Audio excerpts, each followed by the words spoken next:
مستهدفة دبابة.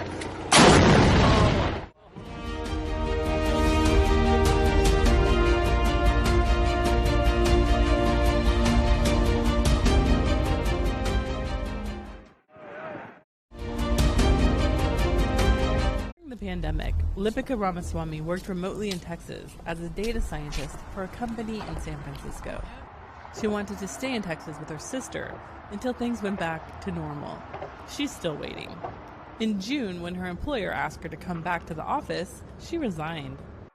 It's not like the pandemic is actually over. No one's declared it over. I don't know when the next wave is coming, or if it is, or if it's going to be bad, but I'd rather just wait it out here with more space and around my family. Ramaswamy found another job in her field, and her story is not unique. Nearly 4 million people, or 2.7% of the workforce, quit their jobs in April alone, according to the U.S. Labor Department, the highest one-month quit rate in the past 20 years. May and June have been only slightly lower. One expert, Anthony Klotz, predicted what he calls the Great Resignation from watching the quit rate over time. Over the last decade, the number of resignations in the U.S. and the rate of resignations has slowly been climbing. And then in 2020, due to the pandemic, that completely leveled out.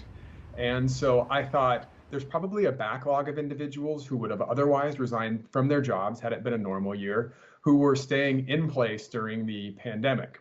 That's just one part of it. Klotz said accelerating the trend includes other factors such as burnout by frontline workers, a desire to keep working remotely, and reevaluating life priorities, or some combination of those. Kim Frankel left a 20-year career in education, most recently as a principal in California, to be closer to family in Tennessee, and because of burnout. The role of being an educator over the last 15 months has been so insane, and responding to how to support kids and families, and then also supporting my staff, while they are trying to learn and figure out something totally new. It was all consuming. The stress of the pandemic led many to reconsider their priorities, said Andrea Vonnecker, the CEO of Sparks 5, a company that works with businesses to improve employee happiness. It's almost like, well, if we only have X amount of time left to live, how can I actually make sure that I'm on the right path doing what I truly love? Companies are scrambling to decide how to react to workers wanting to stay remote.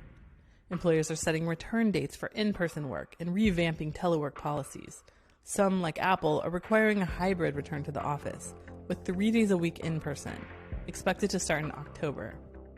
Ramaswamy's new employer, based outside San Diego, California, is totally remote.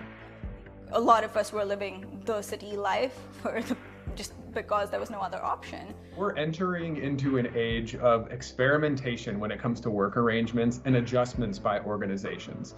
So organizational leaders are not just standing by saying, well, employees are going to resign, what can we do about it? They're talking to their employees, listening to their employees, and reacting. The Great Resignation is likely to continue for months, with workers shuffling to new careers or companies. What's uncertain is how work culture will look when the pieces fall into place. Deana Mitchell for VOA News, Austin, Texas.